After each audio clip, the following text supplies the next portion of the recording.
welcome. On behalf of the Oklahoma Justice Circle, we would like to welcome you to our 14th Breaking Bread event, an event designed to strengthen the bonds between diverse members of the Oklahoma City community. And if this is your first time, please raise your hand. Please raise your hand. Yes, look at all the first timers. Give them a round of applause. Anybody been here for all 14? Hey, Gerald Scott. There you go. I've only made 12. I can only take John for 12. I only made 12. This event is designed in the event and the hopes that we can better navigate the history of tension between law enforcement and the black community. And if you remember some time ago, this little dream, we kind of pitched it to you. If you've been here before, we pitched to you that we wanted to do this event. And so today, in honor of Black History Month, we get to do that. So you'll see that this event, on another slide, this is brought to you both by the Justice Circle and by Act Now. Act Now is a bipartisan effort to re-image community safety. Civic organizations, faith communities, local businesses, and ordinary citizens are coming together with rank and file police officers to listen, to learn, and support diverse communities throughout the nation. These communities take action to evolve policing, to evolve housing, employment, healthcare, education, and more. Now, a little bit about the Justice Circle. The Oklahoma Justice Circle is a gathering of faith and community leaders working to see criminal justice in Oklahoma City and in Oklahoma County and in the state of Oklahoma, working at criminal justice reform. But before we get started, as we do each time, we'd like to say thank you. These lunches don't happen by accident. It takes some help to get these things off the ground.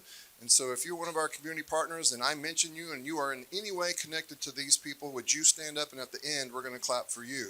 So thank you to the Thunder, to the Inasmuch Foundation, to the Arnall Family Foundation, to Kim Ray, to OKC Good, Flourish, and the late, great Gene Rainboat's Charitable Foundation. If you were here, would you all stand up? So Thunder, stand up, everybody. I can see you out there. I'll call you out if I have to. Yeah, thank you. Thank you.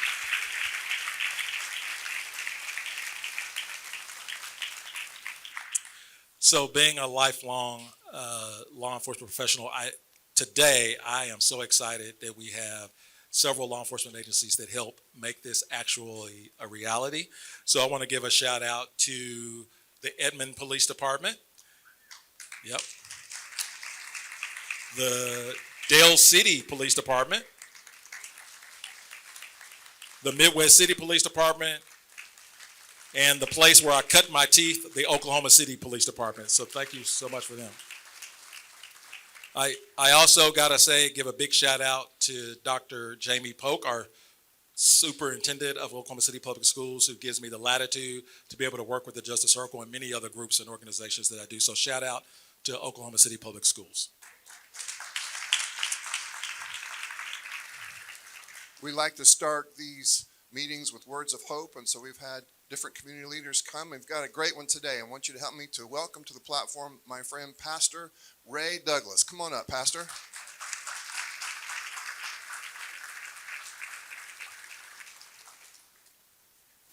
Thank you, John. John said I had about 30 minutes. No more than 30 minutes. But I was asked to bring words of hope, to articulate what my desire is for today's dialogue. And I thought about it. And then I thought about hope. What is hope? And I think most of us understand that hope is often misused and it's misunderstood. Many people see hope not just wishing and wanting. A lot of people see hope as a little boy said, hope is what you want to happen and you know it's not. And so I don't want to ever succumb to a pessimistic hope. And so I want to embrace the type of hope that is confident expectation that what should be can be and will be. And so my hope is that as a people of conscience and concern and compassion, today that we could be honest enough with one another to admit our distrust of one another, seek common enough good and ground with one another to make a positive difference in our communities. My hope is that we don't just leave here feeling better about ourselves, but maybe leave with the discomfort of knowing more about ourselves and our complicity in the problems that we need to solve. My hope is that we're able to leave with a better understanding of one another, a deeper respect for one another, and a greater commitment to one another to do the heavy lifting to improve our community. My hope is that the conversations today won't end today with the people that are here on today, but will continue to expand throughout each of our spheres of influence and connection. Ultimately, my hope, my confident expectation is that the power of good will prevail and that God will put in the hearts and minds of more and more people to do what it is that he requires of all of us, to act justly, to love mercy, and to walk humbly with him.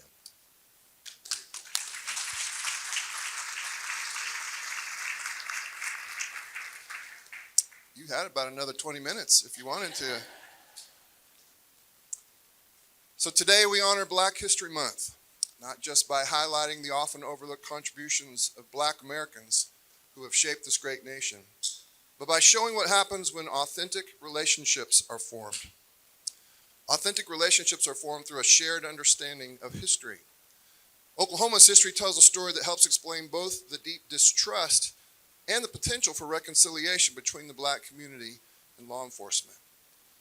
We could begin with that story in 1921, the Tulsa Race Massacre, which devastated Black Wall Street, when law enforcement not only failed to protect Black citizens, but in some cases actively participated in the destruction. For generations, this tragedy was ignored, deepening a sense of betrayal and distrust. We could spend some time discussing incidents in Oklahoma that have fueled this distrust, from the Katz drugstore sit-in in downtown Oklahoma City, led by the great Clara Luper, to the civil rights struggles of the 1960s. And we'll never forget Pastor Reed and the sanitation strike. Then came the over-policing of Black neighborhoods during the war on drugs era, which further widened the divide. High-profile incidents of police use of deadly force, such as the shootings of Terrence Crutcher in Tulsa and Benny Edwards here in Oklahoma City, continue to stir pain and protest. More recently, the outcry over the pending execution of Julius Jones and the nationwide demand for justice after the death of George Floyd have intensified calls for accountability and reform. Yet, history also offers moments of progress, from Black law enforcement officers breaking barriers to community policing that have built trust. There are stories of officers and Black citizens standing together for justice and safety. The journey from Oklahoma City to Washington, D.C. was about confronting this complex history together through honest dialogue, shared experiences, food, and a willingness to listen. The African American History Museum, Arlington National Cemetery, the Holocaust Museum, the Law Enforcement Museum were not just stops on our tour. They were bridges between past wounds and future possibilities. So as you watch this video that we're about to play for you, I want you to witness a group of individuals willing to face difficult truths while embracing the opportunity for understanding. Because the story of America, like the story of Oklahoma, is still being written. We all have a role to play in shaping our next chapter. Ladies and gentlemen, I'd like to call your attention to the screen where you will see an overview of our trip this summer to Washington, D.C.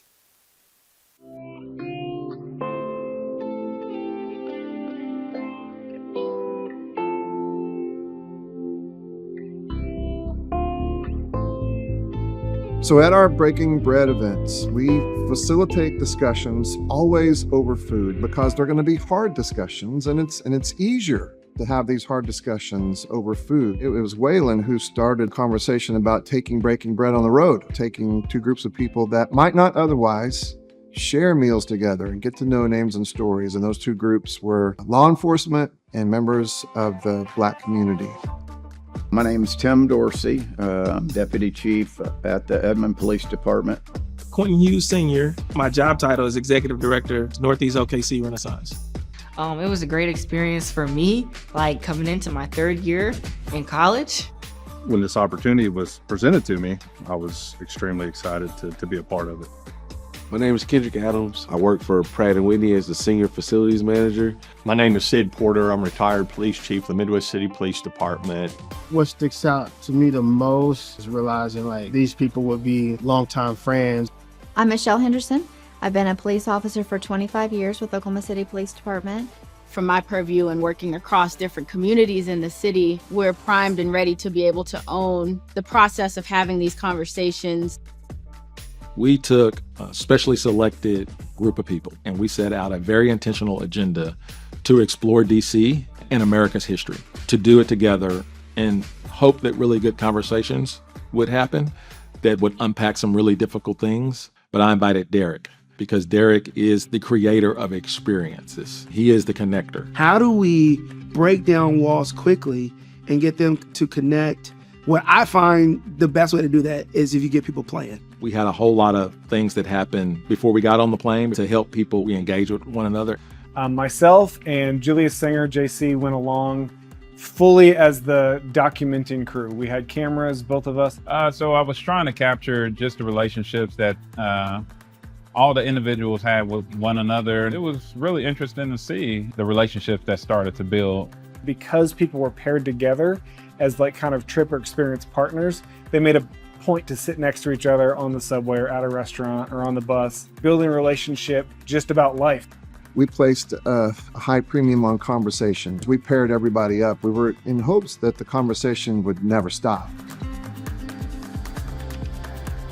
We had the difficult conversations that needed to be had. We talked about Black history. We talked about racial relations. I had a lot of different tough conversations. When we had differing opinions, we just talked about them. We're getting down to the point. We're having these conversations where Couldn't wait till the next day to get with everybody and be talking and visiting and Just like, hey, don't shy away from any uncomfortable conversations. That's what we're here for. When you bring two groups together like law enforcement and the Black community, it seems to make some sense to take them places where you would end up touching those open wounds that have something to do with this distance between, and even the tension between these two groups of people. And to allow whatever conversations come from when they saw Arlington, when they saw the monuments, when they saw all of the history that is in the African American History Museum, when they got to experience the law enforcement museum. it was a heavy back to back to back. And I think, being in the group that we were in, that like it almost helped you to sit a little bit deeper in it, even if you've already been to some of these landmarks. So recognizing that it's important to touch those open wounds, we went to Arlington National Cemetery. So going to Arlington Cemetery, I didn't know what to expect. I had never heard of it before. They don't teach that in school anymore. I'd been many times to Arlington, and just the thought of looking out and, these are soldiers who have died for the country, and kind of what it means as an American and how just patriotic it made me feel always to be there. And I'd actually been to Arlington before, the Tomb of the Unknown Soldier. When I think of Arlington, I think of the changing of the guard, Kennedy's grave, all the monuments and all that. As a veteran, that's always going to be a very gut-wrenching experience to go to a cemetery like that. But then you dive a little deeper into the history. I think it was Waylon, like, hey, we're going up here to this Arlington house. I'm like, I don't even know what that is. Well, that completely changed the perspective of the Arlington Cemetery, and to see, oh, this place was actually a plantation. I was not aware that it was originally a plantation at one time owned by Robert E. Lee. A lot of people didn't know Arlington Cemetery had slaves there. And, when we got to the top of the hill, we were able to tour like the slave cabin. The most shocking moment for me to just sit in was definitely the slave quarters at the Arlington Cemetery. and the slave aspect. You know, those are things that I had no idea about. We walked through the slave quarters. I'm seeing him able to imagine what it looks like, and then he's pointing out to me, look at that, look at that, look at that. I can tell like he's taking it in and like processing it. A lot of people these days, they don't understand the history or their ancestors and their history, and learning that was like day one. That was like, okay, you better pay attention in this trip because you're going to learn a lot. And in fact, that's where we saw some of the greatest growth take place on the trip, is when we were having those hard conversations. It's when you see Michelle and JB sitting at Arlington on the back of the house that was built by slaves. I sat down by JB and to have a conversation with JB, who is completely different than me, and see his perspective was eye-opening. They've had the opportunity to live a life where those things have never been an issue for them. Those things have never been something that they had to confront or deal with or work through. You know, I don't got that option. I had thought of Arlington as this sacred ground, and I think it is, but to hear a perspective, I think it was JB that was like, I wouldn't want to be buried here. It's a plantation. And like, oh, but that's reality. Just seeing that openness, it gave me hope. You know what I'm saying? It gave me hope for people, period. And so on another day, we went to see the African American History Museum, and we took our time. From 1492 to present with the African American Museum, it was a lot to take in. It's massive. You could spend hours or days in there. It was sad. It was depressing at times. It was super informative. The gravity of us being there together didn't escape me. We understand that there's very historically a conflict or a dissonance or disagreement between law enforcement and the Black community. And that goes all the way back, right? Hundreds of years here in the United States, right? Before it was the United States, there was a conflict. You know, there was a time where I thought people wanted to run from that history, or like people didn't want to know that history, or they wanted to ignore it. Now realizing like some people just don't even have a clue.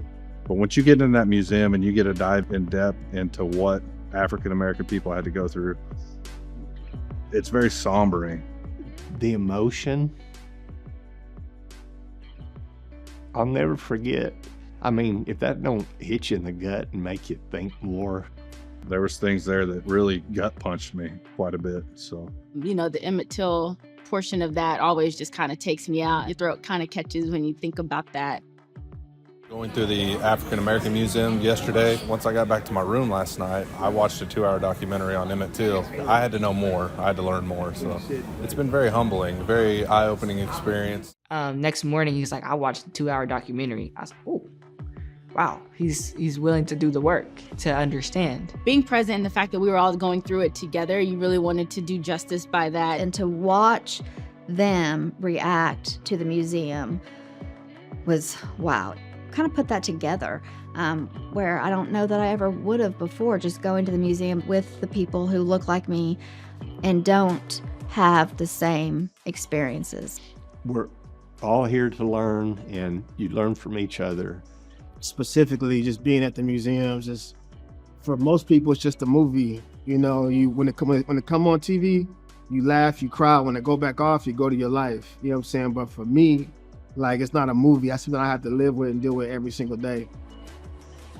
This history has created passionate animosity due to the role of law enforcement, which makes the job more dangerous, right? And for them. And so I think that helped me quite a bit, getting to understand why there's a backlash with police. If you don't understand that why, then we can never correct it, right? That latent anger is very much contributing to the fear of a white police officer that has to come here and police a community that they feel like hates them. At the same time, if you're a community member, it's hard for me to expect for them to not be scared. So we also went to the Law Enforcement Museum. All of the history that is there and the history of law enforcement and the purpose and the heart behind that profession. We did do some things that helped us kind of see through the lens of the officers and like their current realities. We got to go through the simulator with some shoot, don't shoot decision making. Drop the hammer. I need you to put the hammer down. Put the hammer down. Put the gun down now. Stop moving. Put the gun down now. Shoot. It became apparent that perhaps we don't appreciate all that goes into the snap decisions that law enforcement have to make when they're in a position to protect not only their own lives, but our lives as well. Yeah, it allows you to empathize with them on if they're responding.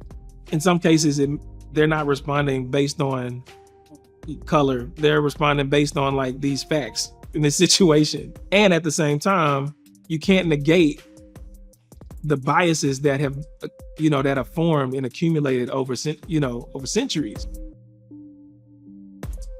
And then we had more serious, more intentional conversations about what we had seen that day. We had 2 breaking bread events, 2 different evenings. It was a good experience. Like, I love the breaking bread dinners. But those dinners, though, I think did allow us to kind of make group connections. When you get together with somebody that's different than you and you're willing to listen, you learn things and like opens your mind up. I'm looking around and I'm seeing the history through kind of different eyes than I've seen before, because I have all of these different conversations going on. Those dinners, everything was already laid out on the table, so then we just had to open our mouths and speak to it. I'm just trying to figure out why it keep happening to our community. They were speaking from the heart. Sometimes there's a time to speak and sometimes there's a time to listen. Today was important because we have to figure out a good way to collaborate. We're getting down to the point. We're having these conversations where, so much of the content that we actually needed to talk about really kind of came up because everybody approached the seriousness of these opportunities and finding these connections. Like, this is great for us to see and be here, but we gotta, change back home. This morning, we met with our Senator James Lankford. We talked a little bit about race and reconciliation and how that connects to our group. For all of you working towards reconciliation and conversation on that, thank you. So for all of you gutsy enough to be able to block off your time, to be able to have the hard conversations, to do what I call peacemaking, not peacekeeping. Peacekeeping is everybody calm down. Peacemaking is you sit down, let's figure this out. I was encouraged. We're not the only ones who think this, that we are better when we sit down together, when we share a meal to one another. And it was good to hear Senator Lankford say these same things. Being in close proximity to Senator Lankford, I now understand, he's a good man. To see his spirit light up when we talked about diversity. Oklahoma should set the pace for the rest of the country. We're the ones with Clara Luber. We're the ones with the 1921 race massacre. We're the ones that can actually set the tone for the rest of the country and say we know how to be able to do this. So everybody that's actually in the work of peacemaking, thanks. I mean it. Right now, it seems like some of the loudest voices in our culture have a vested interest in us being divided. But at the end of that cycle, typically you have violence and you have the fracture of a culture. And while we need good policy, I'm not convinced that you can merely legislate your way out of that division and that potential violence. You can't punish your way to peace. As they say, love conquers all. Love is one of those things where you have to be in close proximity. We really got really close. I love them all and think of them as brothers and sisters. What ended up happening was relationships formed, and relationships protected the conversations. We made friendships. We were just being friends. It was just amazing. But when you have a relationship, build a little trust, get some friendship, then you're like, oh, I'm not offended by it. Tell me how you see it. So this trip will be as successful as the staying power of the friendships that were formed during the trip. This trip showed me that a lot could be possible. Man, if we could really own this, I think it could be a model or a pilot for other places to be able to do it. I hope it starts other conversations, similar conversations in other parts of the community. I had conversations like that with people like, when I come back, I want to talk to this person. I got to talk to my friend over here. Like, those things gave me hope. And to me, that's my goal every day, is to bring this to anybody that will listen to me. It's hard to imagine how far-reaching that could be.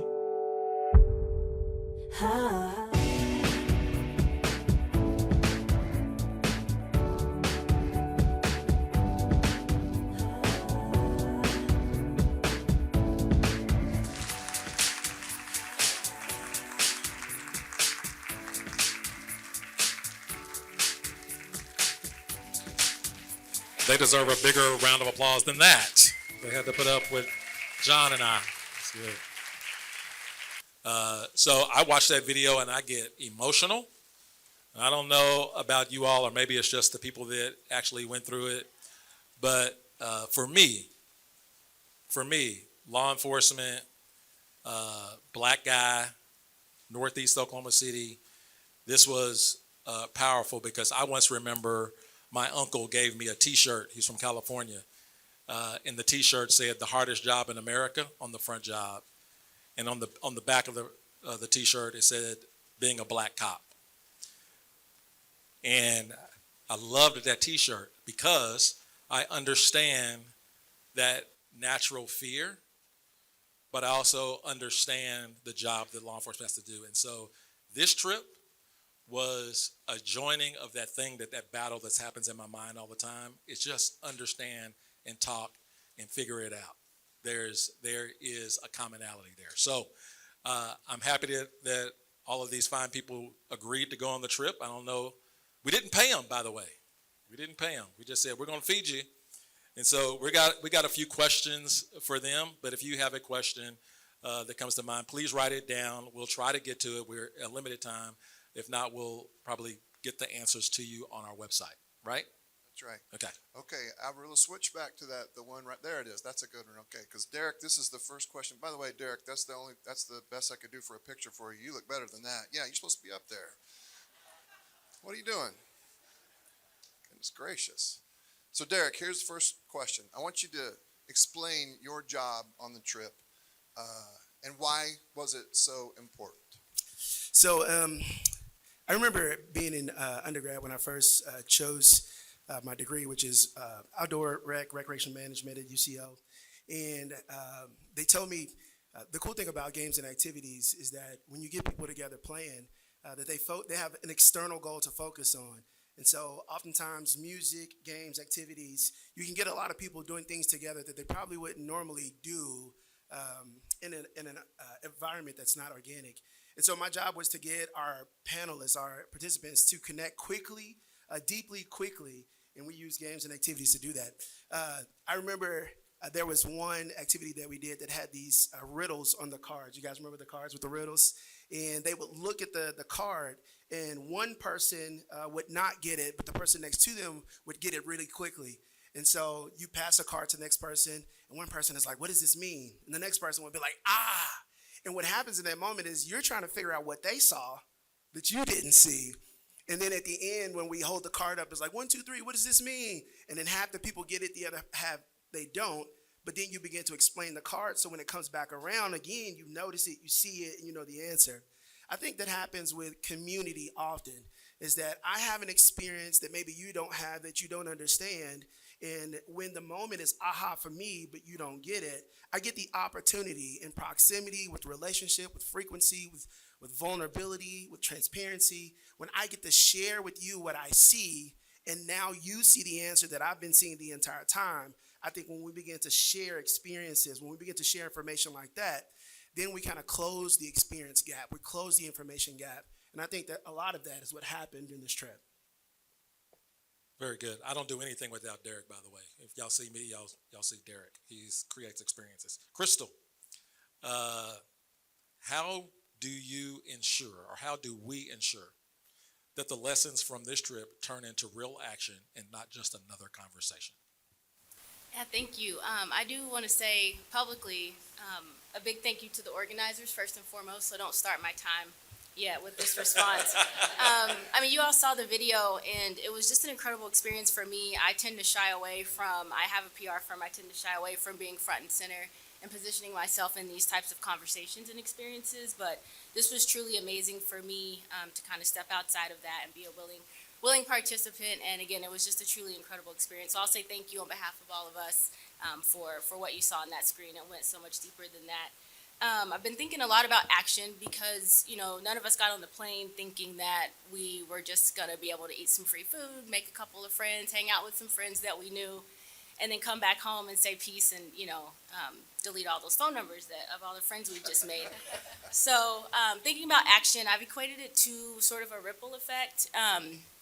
And so the ripple effect for me started with Michelle being my partner. They put us together because we were we both didn't make it to one of the pre-event meetups, and lo and behold, they had no idea how much we would connect. And so, getting to know Michelle from a leadership and professional standpoint, how pragmatic she is and how she approaches her job. She doesn't condone any abuses of power, period. We had a really great conversation around the George Floyd incident and things, relative to culture. And I'm talking about my hair, and we really got to know each other on a personal level too. We both love red wine. We both love sushi. So we've had some dinner dates and some really great conversations. And I don't see a path moving forward where we wouldn't hang out multiple times a year. So that's truly special. That's action for me with my partner. Outside of that too, something else I wanted to be sure to say in this room is, a couple years ago, there was an incident with a member of law enforcement in Edmond, and I haven't told Tim this yet, but a police officer was killed in the line of duty a couple years ago in Edmond, and that really impacted me. I feel like when it happened, it hit at a time of day, like I'm a news junkie, I'm always paying attention to the news, but it hit in a time of day where it blew up like on my phone. I just got all these notifications, this horrible thing. I think it was the first police officer in the line of duty that died in Edmond, and it really resonated with me, and all I could offer, I remember, and seeing all these Facebook posts and tributes and mutual friends that we had, all I could offer to myself was thoughts and prayers for this person. I had no connection to any police officers at the time.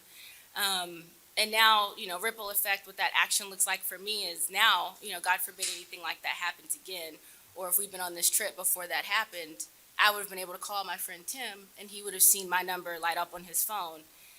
And I can just only imagine what that would be like for him, and then it would have been my pleasure to have done that, to offer condolences, and this group text would have been active. So, again, I left DC with 4 more phone numbers of law enforcement than I'd had in the beginning, which was 0.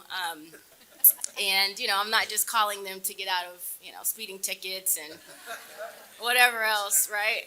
Not yet.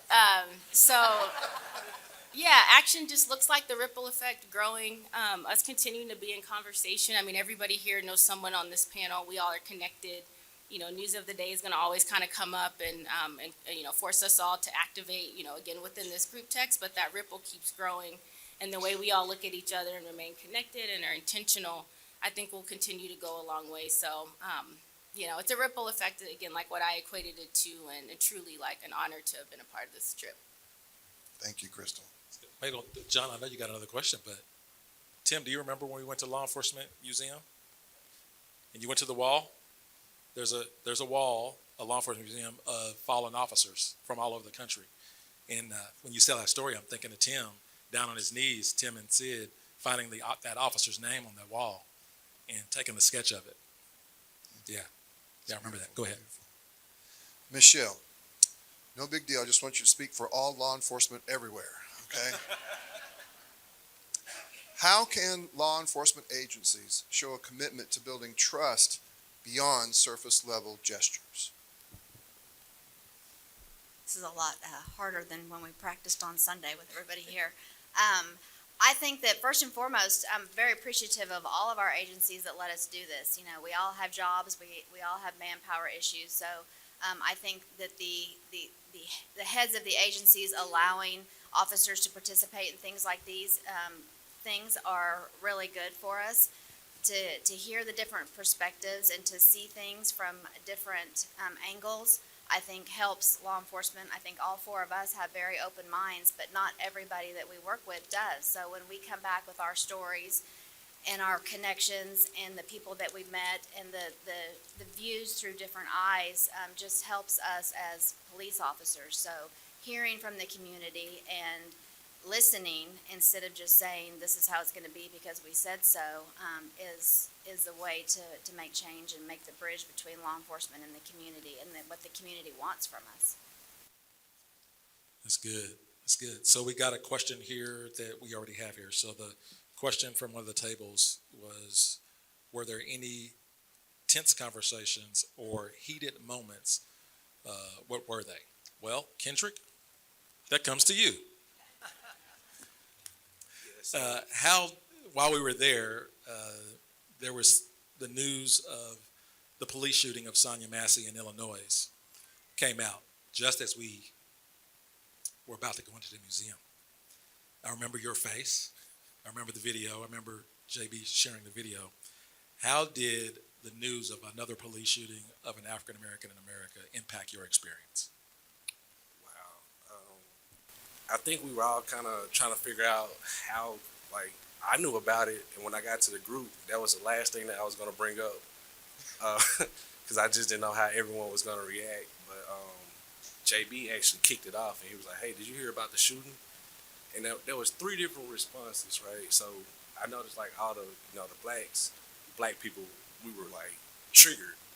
We were like, this is like the 229th unarmed shooting since like George Floyd, and we're like, here we go again, right? And I remember my partner here, Sid, he was like, well, what happened? So we went to the side, kind of had a sidebar, and of course his police training is like, why did it happen?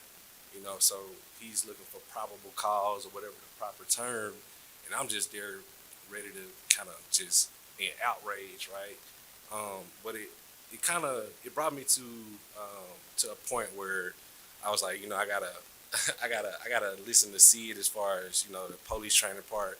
But here's the thing, like, she called the police for assistance, so this is totally different, right? Sonia Massey called the police. They showed up to help her. She thought there was an intruder at her house, and 34 minutes later, she gets shot in the face. So this is different from any scenario that we ever saw before. So I'm thinking, like, well, there's really no rhyme or reason for her to end up dead. She called the police, and like, it would have got covered up. So the police shooting happened on July 6th. I think we found out like July 22nd, all because of the body cam footage was released right when we get ready to walk into the African American Museum. The police department was actually trying to cover it up. Then they confirmed that the intruder did come to her house. They found her car with 2 broken windows. So, but when they show up, they're asking her like, "Hey, where's your ID?" They immediately jump into police mode without any empathy. And so we kind of talked about how could we reform, the police and policing. How do we figure out like psychological evaluations for police officers? Because it is a dangerous job, but like maybe every year you should take a psych evaluation to make sure that you're fit for the job. And then we go into the African American Museum, and from 1492 to 1619 to every era, it's like there's police present, to police black people. From the civil rights movement to George Floyd, every place we stop, we can see like a presence of police, like aiding, like, somewhat, and kind of trying to keep order, but almost like the people, black people versus the police. And I was like, why is it always like us against them? And so that's a hard conversation. I don't know if you that's pretty hard, because we're talking to a police officer at the table, but I think we were very like honest in our conversation. You see me on the video, like, why does it keep happening in our community? And I couldn't help but to think, like, if Sonia Massey was like a white woman, would she be alive? And that was some of the conversations that I had with Sid here, and poor guy, but we continue to have those conversations, and it's truly a friendship now, And like Crystal was saying, now I can call and ask other people, like, hey, what's your opinion on this? Am I okay with how I'm thinking, or how do you think about it? And sometimes it kind of calms you down just to know that people actually see you, because when they got to Sonia Massey's house or whatever, they didn't see her. They just saw another person that they could take advantage of. And the guy that killed her, by the way, this was like his 6th department in like 4 years. So he had been moved around like 6 different times. And I'm like, I'm an engineer. If I get something wrong 6 times, I don't know if I have a job tomorrow. So that's how I answered that one. Sid, your willingness to wear your emotions on your sleeve was a strength of the trip. So this question comes to you. What emotions did you feel when visiting the African American History Museum? And do you think that what you experienced there impacted your experience of the Law Enforcement Museum? First of all, Kendrick and I had a lot of discussions, and that incident that happened should have never happened, period. I'll just leave it at that. And it was an emotional time. You saw me on the video, and I'm a people person. I love people. I knew Tim when I met this group for the first time. I didn't know anyone else. And when I say everybody's my brothers and sisters, I mean it. And we went to the African American Museum, and one of my sisters, I saw her crying at some of the stuff that she saw. And it does, it just, you know, I had been there before, but when you go somewhere by yourself or with a friend or you're kind of, you don't understand the emotion of it. I mean, a lot of people just go through there and go, yeah, I went there. I didn't know anything. But to see the things in there, and they had little videos. I think it's one of the little videos where a black woman was being sold and her child ripped out of her arms and given to someone else where she went somewhere else. So who I'm going like, how does humanity do things like that? It's the same thing with the Holocaust Museum. You see people just walking around like normal, and they're pushing people out with no clothes on, walking around and beating on them, and people just walking by like it's a piece of paper on the ground. One of the things it really hit to me was when the Civil War broke out.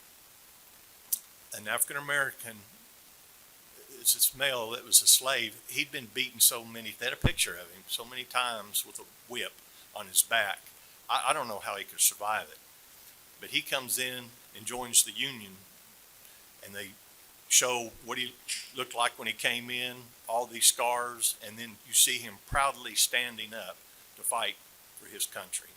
After all the way he had been treated, he was still going to go and he's going to fight for what he thought was right. And I just think with all this, we keep the communication going. We all didn't, when we got back, didn't get off the plane and haven't talked to each other. We talk to each other, we text, we have a group called Broken Birds, and you never know how the conversation is going to start out, but it really helped. Since I've got back, we have lunches and things, and we still continue to talk. We still continue to visit. Everybody on this board is involved in some type of outreach, and we run into each other all the time. But I went to my first Breaking Bread in 2021 when I became the police chief in Midwest City. I was amazed at what was going on. At the end of it, I was introduced to Reverend or Pastor Rodney Payne. And I know a lot of people know him, and he's in here today. Don't ask me how God intervened. So someone introduced me to him. We started talking with his church, Bethlehem Star. He has some outreach programs in the summer. I had my officers come over there with the police department and, with job openings and stuff.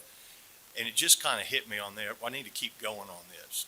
So the 8 people, when I went to my first Breaking Bread, turned into 200 people that I've known. And I hosted 2 of Midwest City with first line recruits and then with my supervisors. And I'll just end it by saying, I think there's no reason why police academies or anything can't have some luncheon at the end of the day with their community and everything, so we can have heartfelt talks and bring the emotion into it. And let's understand one another. Good.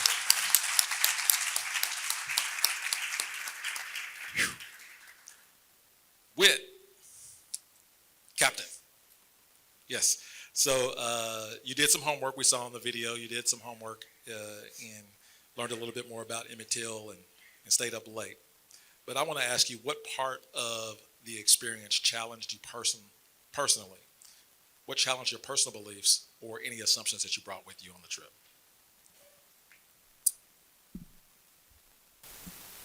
Well, as a police officer, you think you know everything and you got to figure it out. I can tell you that's not true. Like Reverend Douglas said, we got to figure out why we don't trust each other. To me, I didn't know. I was just like, why don't you like me? I don't get it. It's not me, right? It's not. It's over time. So when we got down to DC and I got to spend some time with Alexia. She's a lot younger than I am, so I was like, oh God, what's going to happen? Her and I, had those conversations about why there's distrust in law enforcement, and then seeing the African American History Museum and the context of the stuff in the museum, made me, we idolize some of the people in the white community that maybe we shouldn't. And getting the history behind why there's some distrust there and sitting down and understanding was very eye-opening for me because I didn't know. I'm a small town kid, everything's all right in the world and I've been a cop for 13 years and everything's fine. Going on this trip really opened my eyes about, distrust between the African American community and law enforcement. And like I said, I think Alexia and I, we were slotted to go to a museum one day and we were having a conversation at lunch and looked down 2 hours later, we're still talking and we got to go. We're about to miss the museum. So it's things like that really opened my eyes about, what I can do to help the community trust us better. That was a really fun friendship to watch develop, though, you guys. Alexia is a college student from Wichita State and made the drive, got up about 3 o'clock this morning to get here. So Alexia is tired. Okay. Yeah. I value everyone, so thank you so much. How did your early experiences with law enforcement, like FACT, prepare you for what you saw on this trip? Okay, so for those that don't know, I was a part of the FACT unit, which is an outreach unit to Oklahoma City schools. I went to class in SAS. That's the high school that I graduated from. And so I got the opportunity in my junior year to join the FACT unit that was a part with my school and other schools in the Oklahoma City metro area. That was great. It was fun. She's one of my babies, y'all, to be honest. Thank you. That was great. Probably because we were the COVID kiddos. Our year actually was I think it was 2019 to 2020. So that March when everything shut down and we were still taxed to raise money for a charity of our choice, we still had to do it. We were on them Zoom calls, talking to I think my bank was like First Bank or Mid-First Bank. But we talked to so many different community members to raise money for a charity of our choice. And so just being around different officers, at first I was really nervous. I was like, okay, we're going to give it a chance. I signed up for this. So it's on me, accountability. But I signed up for it. I said, we're going to go in with open mind. And I had different officers, black and brown officers, white officers, different mixes of different people from different backgrounds.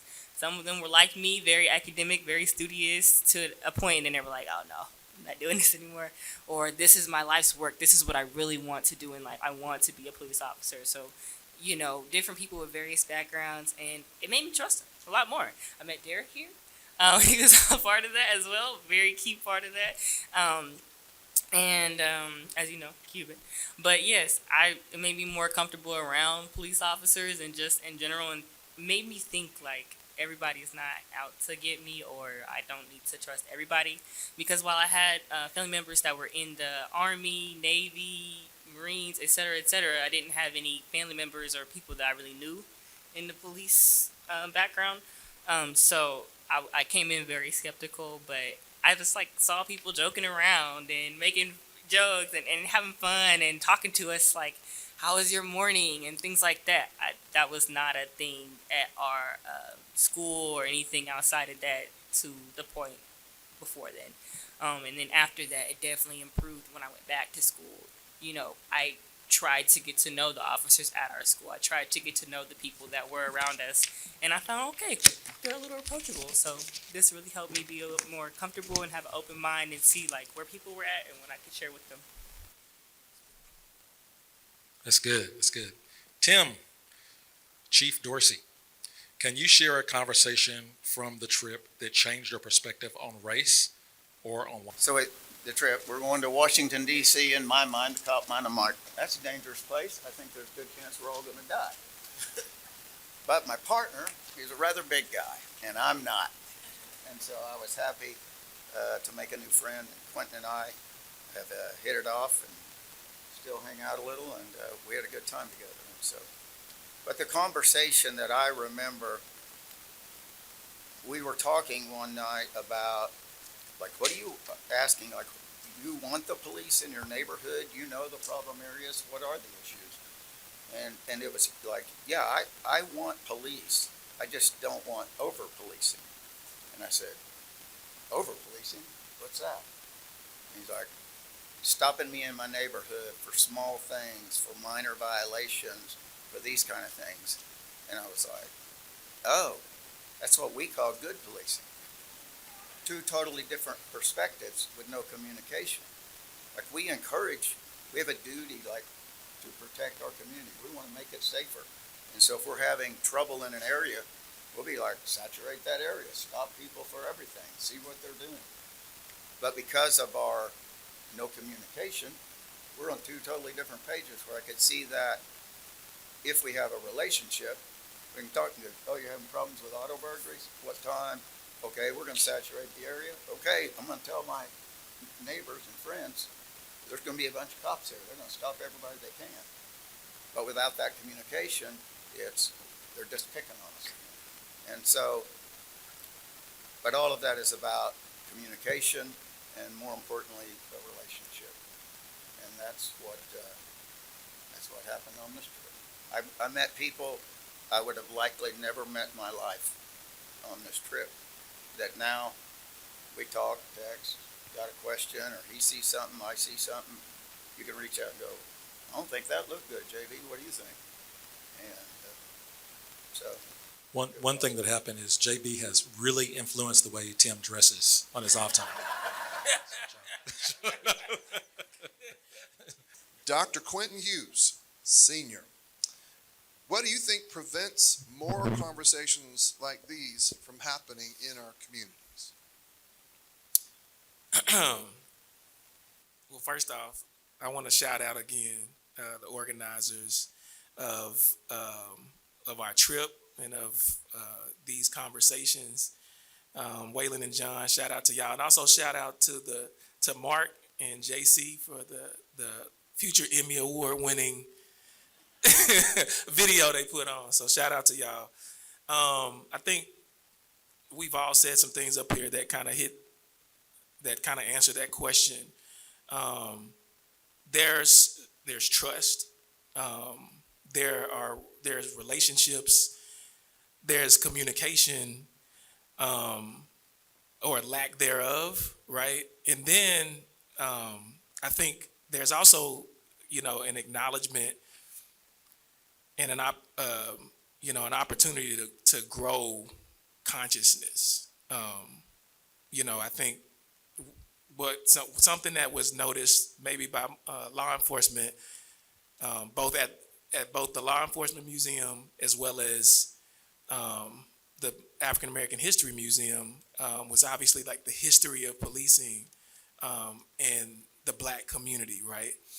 And so there's a structure that was put in place. There's this system that was put in place to operate this way. And so you have structure, system, but then you have these people that have the role that they're playing in the system, right? And so there's, for us, for Black people, a lot of times we were positioned, we weren't in a position of power, but police were in a position of power and authority. But what happens when you have a raised consciousness on all sides? Those people don't have to respond in the way the system is trying to design them to respond. And so there's that opportunity. I think leaving the trip, building relationships with these folks up here, and collectively raising our consciousness, that's what's going to lead to that, what can lead to that ripple effect that Crystal talked about, and hopefully influence others. What happens the next time Tim's in a situation because of our relationship, or that I'm in a situation because of our relationship, because of that raised consciousness, a life could be saved, you know what I'm saying, or a better communication could be had. That's good. That's real good. So JB and Derek, I would say, are kind of the life of our group. They kind of keep us going. So JB, I had a couple of questions to ask her, and I decided I wasn't going to ask you this one, but the question has come up in a couple of notes we have here. So I'm going to be daring and ask it. The group was able to visit the White House. We went to the White House on our trip. And in the video, you expressed a lot of hope in people. Today's current political climate, has it in any way diminished the level of hope you had that you gained from this trip?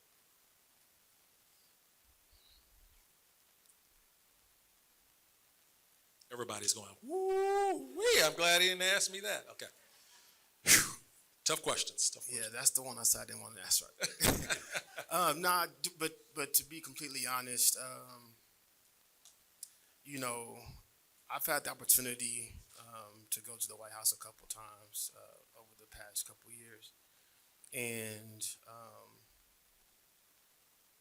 each time, people were so friendly and inviting, and but you saw,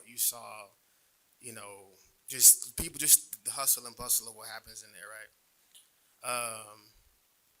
And now, I mean, if I can separate it from this trip because, I went on the trip with cool people, and these people give me hope, right? But they're not the ones that's in the White House. So,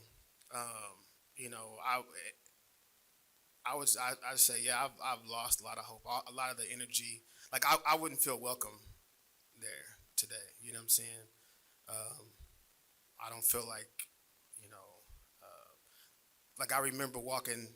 Remember that they had that gate. We were outside, and we were all behind the gate, and I was like, I'm gonna go around the gate. So I just walked around the gate and walked closer, and it was cool. And people started coming from around the gate and getting closer to the building, right? And so, but now I think about, just the energy that surrounds the White House now. It just doesn't. I just can't see it being a welcoming environment, especially for somebody like me. So, yeah, I like the people that we went with. I just wish, the way they are could influence the people who are in the White House and making decisions right now, because they give me hope. I'm sitting between two police officers right now, but they give me hope. But like I said, they aren't the ones that are in the White House. So, all right, you did good, JB. So I'm gonna give you the other one. You did good. Whew. Okay. What is one step each of us, whether a community member or a police officer, can take to improve relationships between law enforcement and the Black community, in your opinion? Community members, I don't really feel like it falls on us, too much.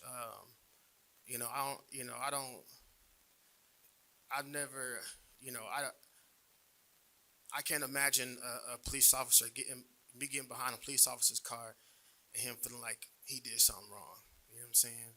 So I don't feel like it falls on me.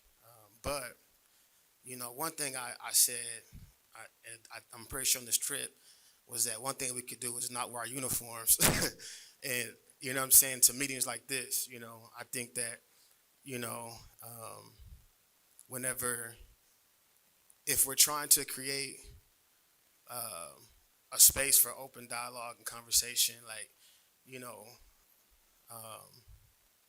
a lot of times because I've been to a bunch of breaking breads, or at least, a few of them, and it's a different feeling when you sit at a table with a law enforcement officer, and he got, 3 pairs of handcuffs on, a bulletproof vest, what I'm saying, and guns, and you just sitting there trying to have a regular conversation about what's going on in your community. You know what I'm saying?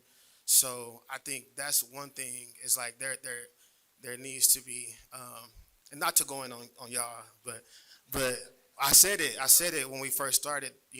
This trip was like, that's one of the things I think could change. But I think that, and I think there needs to also, a lot of times, you know, in most situations I've been in, if not all, any confrontation I've had or a situation with law enforcement where I've been in handcuffs or been to jail is like they've always been the escalators. You know what I'm saying? And I think there needs to be a bigger discussion on what de-escalation looks like.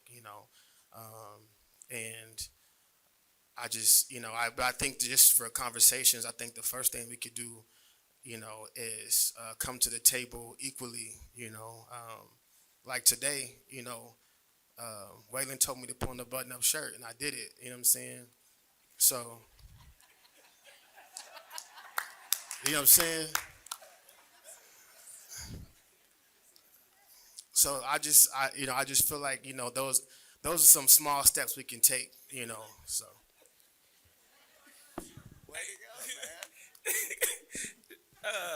Same for me. I had to wear a button up today, and I did this for you, Waylon.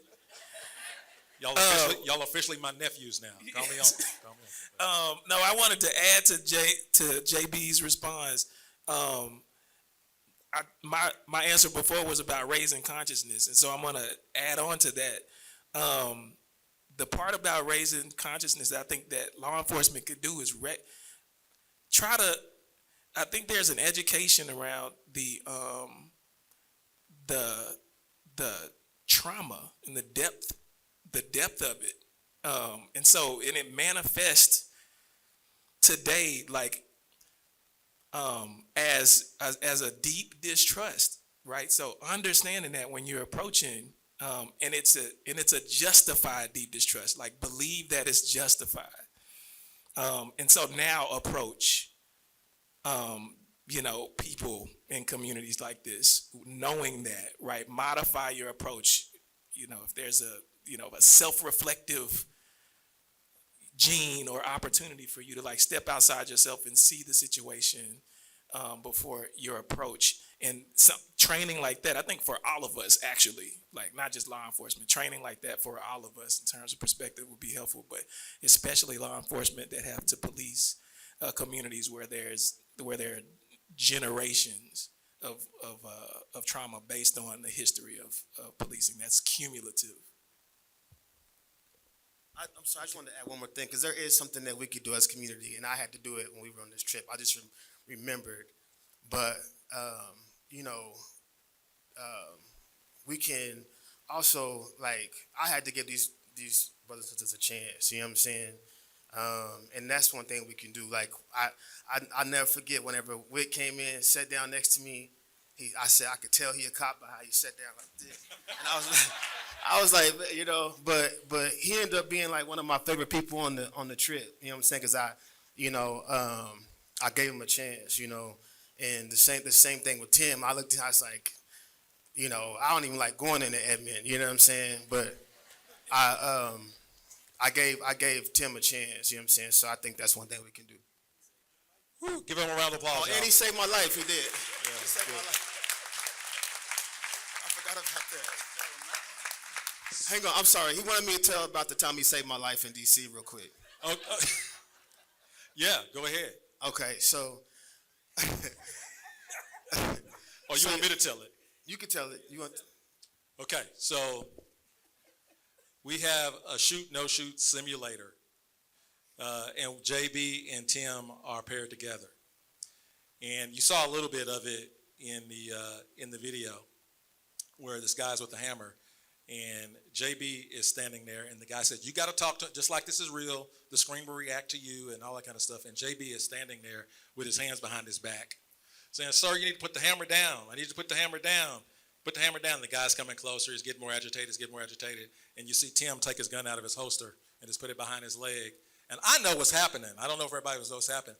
And all of nowhere, the guy charges JB with the hammer, and Tim steps in front of him, boom, boom, boom, and shoots him. And JB is like, "Wow. I guess we do need the po-po." All right. So give it up for our DC participants. Thank you, sir. So as they return to their seat, I want you all to prepare. Our table hosts, are you there? Table hosts, every table should have a table host. So we're going to try, we've got a couple of questions to this effect. We are going to try to keep this group together and do some other things, but they are very involved. One of them is a student at Wichita State, but we're going to try, and we're also going to try to take other trips. We're going to try to take other trips. And it might be with law enforcement in the black community, but it might be other groups of people who don't see eye to eye, you know, like OU and OSU fans, I don't know, something like that, or... But what if we took a trip of Republicans and Democrats, something like that? We've thought about a lot of different, some of you said, nope. No applause on that one. Yeah, okay. But if you are interested, we would like to hear from you. If you're interested in going on a trip, if you're interested in underwriting a trip, we could not have done this without the late, great Gene Rainbolt and Flourish. They helped us to do that, yeah.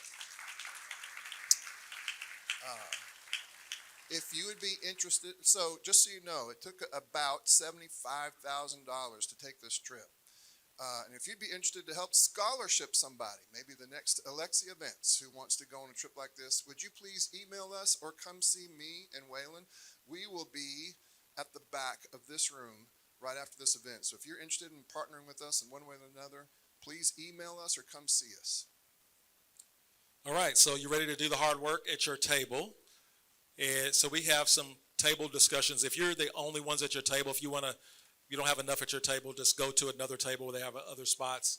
Make that adjustment. Donna will come and probably scoot you up around somebody. Okay, y'all ready? Here's no cross talking, right? Don't talk to your neighbor. Stay present at your table.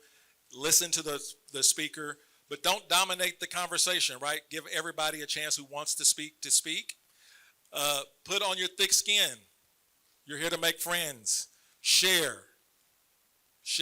Stories are good to share. Try not to be offended. If you're offended, just sit there. Sit there. Work it out, okay? All right, so we're going to ask a couple of questions, give you about 9 minutes on each question, 9 or 10 minutes. These other questions that we have here, we'll kind of compile them. I think we kind of already answered them a little bit. The panelists kind of answered it. And if you're lucky enough to have a panelist at your table, if you want to divert from our question and pick on them a little bit, go right ahead. You're welcome to do that as well. John and I will walk around and we might have enough time for you to share a little bit from your table, okay? Y'all ready? Okay. Y'all didn't, Dr. Polk, they're not really participating, are they? This group, when I said, are you ready, they didn't say anything. They didn't know what to do. I'll get Dr. Polk on y'all. She don't play. All right. Are y'all ready? Okay. Question number 1. How do stereotypes about both police officers and communities of color affect relationships between law enforcement and the public? Talk amongst your table. You have about 10 minutes. So I'm going to bring up another member of the Justice Circle and a great, great friend and a community champion, but I need you all to make her feel welcome, Miss Lynn Jackson. Well, hello. What an amazing event today. Real good conversations, really good questions. I would like to shout out my organization, Live Free OKC, our great leaders, Jess and JB, our peacemakers. All of the lunch bags that you guys see around and the ones that are left over, feel free to take them with you. Give them to somebody, a coworker. If you need to, it's actually really delicious. Prince Mason is the one who provided this. You can find him on Facebook and different types of things. I actually don't know his business name, but I know him and I know his cooking. Okay, so this event is not successful if we walk out of here and no one talks to each other again. Most of the time I say, you know, you guys connect with someone, set a coffee date, you know, the real cliche, cutesy stuff. But today what I'm going to ask you to do on behalf of OK Justice Circle is to get uncomfortable. Do something uncomfortable. So if there's a person in this room that you wouldn't normally approach and it's uncomfortable, for you to go up to them and speak to them. It's uncomfortable to ask them to drink coffee. And mind you, it may be uncomfortable for them too. But as we all know, as there's many great leaders in this room, that uncomfortability is where change happens. Uncomfortability. So you got to kind of break that ice. So I want to say that before you leave, do something uncomfortable and speak with someone or connect with someone that you don't feel comfortable going up and speaking to. So that means if I'm black and I got me one white friend and I'm comfortable with my one white friend and all her friends, what I'm asking you to do is step out of your one friend in their network and maybe step into a new network and say, hey, what's up? How are you doing? That's kind of how I would do it because that's how I talk. And so what happens is when you break the ice and you're able to get over the stereotypes, because some of the stuff is true, okay? And then there's this acceptance things that happen. Conversation happens, and then you realize that internally and mentally and just as a human in general, you have more things in common than you ever thought. And not only that, you can accomplish more and go further than you ever could alone.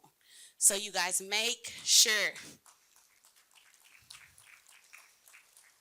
come on, make sure you guys get someone's number, get someone's email, connect with them, because if you don't do that, then this is not successful for OK Justice Circle. Next we got coming up, Mr. Lee Rowland. Hey, we're glad to see everyone. We're about to go, but before we do it, me being a black preacher and things like that, we got to talk about this one thing, and that's called money, all right? So, we're not going to pass the offering plate, but there is a QR code on your table, and you didn't pay anything, and we designed it that way, but we will receive your gifts. Amen. Amen. Some of y'all ain't been to my church. Amen. All right. So just do what you can. Just do what you can. Give a little something to support this work. And there's also a QR code to the Justice Circle. And we want your involvement as we try to change the direction, change the outcomes for Oklahoma City, for our children, for our nation. So get involved in this work. We saw a lot of you all are first-time comers, and that's wonderful, but we all need you to be involved, and we need you to participate. So here's how we're going to get this involvement. As we're about to leave, would you please stand on your feet? Stand on your feet. Everybody, stand on your feet. We're about to leave. We're not going to sit back down. Praise the Lord. Now, I need you to clear your throat. Clear your throat. All the lettuce and all that stuff ought to be out of your mouth by now. So I need you to repeat after me. La, la, la, la, la. La, la, la, la, la. La, la, la, la, la. Well, where I was going with that is what we've noticed is that frequently in here we have the choir. We have the choir. Frequently, that's who's attending these events. And so at our table, we were all on the same octave. I wasn't even right just now. I don't know what would happen. But anyway, we've noticed that we have the choir in here. There was a lot of nodding heads and a lot of agreement. But what we need you to do is go out there and sing. Sing about justice. Sing about tolerance. Sing about love. Let your voice be heard. We cannot be silent if we want Oklahoma to be better. We cannot be silent if we want things better for our kids. I think it is a shame. I think it is I don't know if a preacher ought to say this word, Reverend, but I think it is a damnable shame that our children are seeing the stuff that I saw going on in the 60s, in the 70s. This ought to be in history books. They should not be living what we're experiencing right now. And I think this is a wonderful time to pray. Father God, we love you. We thank you for this another day, a day that was not promised to one person in here, but in your kindness and in your mercy, in your glory, oh God, you tapped us on the shoulder and you woke us up this morning, clothed, as the old folk used to say, in our right mind. A mind that knows there's something wrong. A mind that knows that you can change things. A mind that recognizes that together we're better. Oh God, bless us to leave this place better than we came. We will go out there and sing for justice, sing for Oklahoma, sing for America, sing for the world. In Jesus' name we pray. Amen. Thank you for being here. Thank you again.